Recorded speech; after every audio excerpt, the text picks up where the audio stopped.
Si te gusta el tema de la inteligencia artificial, te recomiendo leerte este libro de Tim Crane, La mente mecánica, que es una introducción filosófica a mentes, máquinas y representación mental. Es decir, este es un libro de inteligencia artificial, pero desde el punto de vista de la filosofía de la mente. Y este libro busca básicamente, como lo dice su autor, responder dos preguntas. La primera de ellas es si puede pensar una computadora. Es decir, si algo por ser una computadora ya podemos decir que está pensando. Y la segunda de ellas es si la mente humana es una computadora. Es decir, si nuestra mente, si cuando estamos pensando realmente lo que estamos haciendo es computando. Y estas dos preguntas podría parecer que son como la misma pregunta, pero no es así, porque como lo indica el autor, yo podría responder afirmativamente a la primera pregunta, decir que una computadora piensa porque está computando, pero decir que no entiendo cómo funciona la mente humana, es decir, permanecer escéptico ante la segunda pregunta. Por otra parte, podría responder afirmativamente la segunda pregunta y decir, la mente humana es una computadora, pero decir que las computadoras actuales no piensan, porque la mente humana funciona de una manera diferente a las computadoras actuales. Algo interesante de este libro, o que podría ser una objeción acerca del libro, es que es un libro que ya es bastante viejo para los estándares de la computación, porque es un libro originalmente editado en 1995, aunque esta es la traducción de la segunda edición, que fue sacada en inglés en 2003, pero sin embargo te puedo decir que los temas tratados en este libro son de muchísima actualidad y te lo voy a mostrar con un ejemplo. Por acá el autor está describiendo cómo funciona una red neuronal y en este párrafo nos habla de cómo se puede entrenar una red neuronal y concluye: así es como los sistemas conexionistas, que así es como él llama las redes neuronales, aprenden cosas. Y cuando tú lees esta parte del libro te das cuenta de que está hablando de los LLMs, de los Large Language Models, que son los modelos de inteligencia artificial que están de moda hoy en día.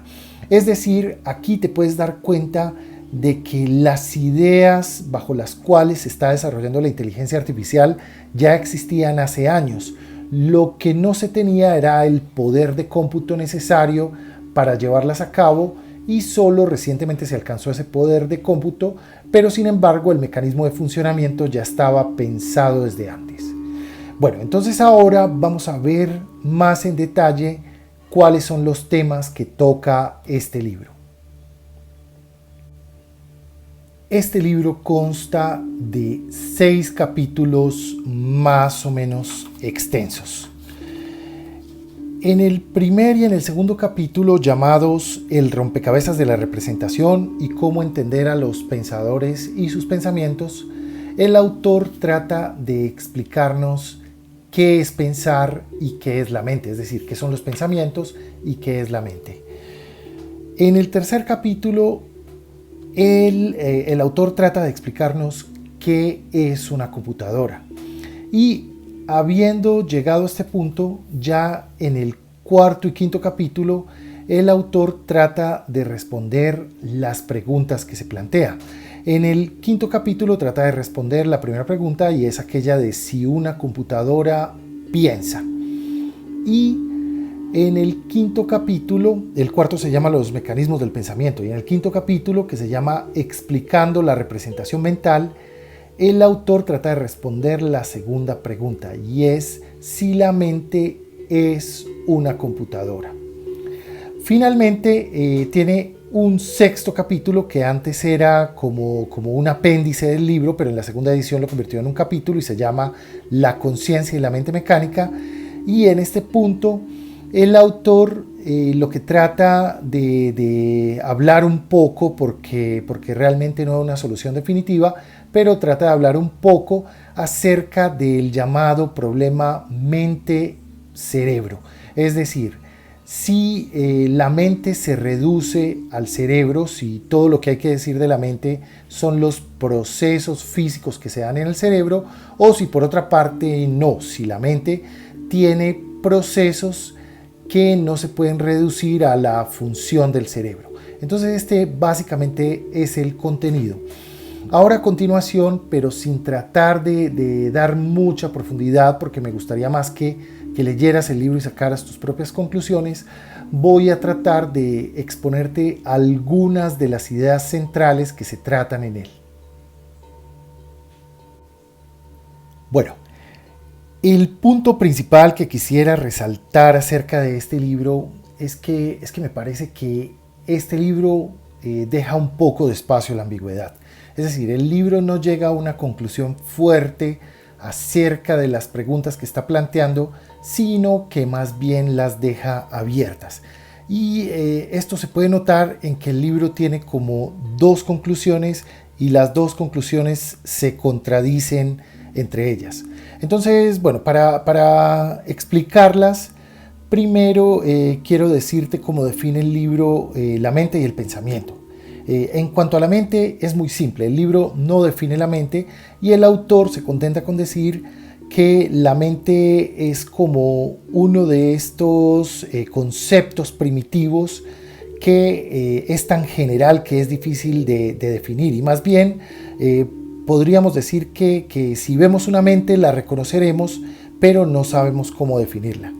Por otra parte, el autor define los pensamientos empleando la llamada teoría de la representación mental y nos dice básicamente por acá que los pensamientos son estados de la mente que representan el mundo y tienen efectos sobre el mundo. Es decir, que los estados de la mente representan el mundo, pero también representan intencionalidades de la acción sobre el mundo.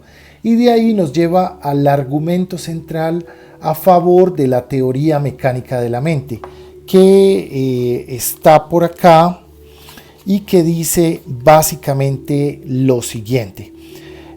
La teoría de la representación mental sostiene que la mejor explicación de cómo se produce este comportamiento, el comportamiento de la intencionalidad, es considerarlo como producto de procesos computacionales, o sea, verlo pues como computando una función cognitiva, una función cuyos argumentos y valores son representaciones que tienen alguna relación cognitiva con otro. Entonces, en este punto el autor parece apoyar la teoría mecánica de la mente, pero luego salta en otro punto y nos da objeciones a esta teoría mecánica de la mente. Y por acá se pueden encontrar una serie de objeciones filosóficas al pensar que pensar es lo mismo que computar, es lo mismo que llevar a cabo como una función computacional. Entonces,